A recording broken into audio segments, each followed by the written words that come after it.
കേരളത്തിൽ പാചകവാതകക്ഷാമം മൂലം ഹോട്ടലുകൾ അടച്ചുപൂട്ടുന്നു.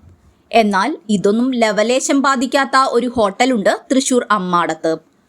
കാണാം പതിറ്റാണ്ടുകൾ പഴക്കമുള്ള ഗീത ഹോട്ടലിന്റെ വിശേഷങ്ങൾ.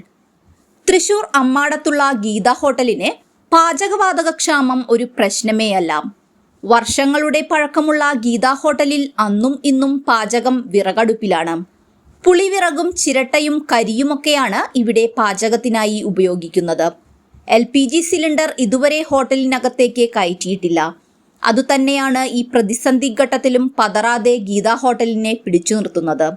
വിറകുപയോഗിച്ച് പാചകം ചെയ്യുന്ന വിഭവങ്ങൾ രുചിയിലും മുൻപന്തിയിലാണെന്ന് മുതിർന്ന ജീവനക്കാരൻ ദേവൻ സാക്ഷ്യപ്പെടുത്തുന്നു. ഗീത ഹോട്ടലിനെ കുറിച്ച് കേട്ടറിഞ്ഞു വരുന്നവരുടെ എണ്ണം അനുദിനം കൂടുകയാണെന്നും ദേവൻ പറയുന്നു. പാറളം വെട്ടിയാട്ടിൽ കൊച്ചുമോനും ഭാര്യ ശാരദയും 1965 ആദ്യമായി അമ്മാടം പാരീസ് നഗറിൽ ഗീത ചായക്കട എന്ന പേരിൽ ഹോട്ടൽ ആരംഭിക്കുന്നത്. പിന്നീട് 1982 അമ്മാടം സെന്ററിലുള്ള കെട്ടിടത്തിലേക്ക് ചായക്കടയെ മാറ്റി ഇന്ന് ഈ കാണുന്ന ഗീത ഹോട്ടലാക്കി പ്രവർത്തനം തുടങ്ങി. വർഷങ്ങൾ കടന്നുപോയി.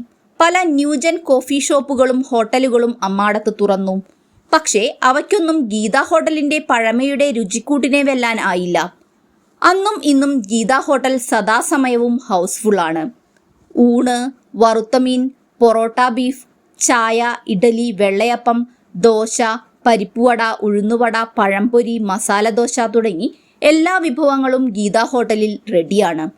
കൊച്ചുമോന്റെയും ശാരദയുടെയും കാലശേഷം മക്കളായ ചന്ദ്രശേഖരനും മണിയും ഷാജുവും രാജുവും ചെറുമക്കളും ചേർന്ന് ഇന്നും ഗീത ഹോട്ടലിനെ മുന്നോട്ട് നയിക്കുകയാണ്. പൂർവികർ പകർന്നു നൽകിയ പൈതൃകം കൈവെടിയാതെ.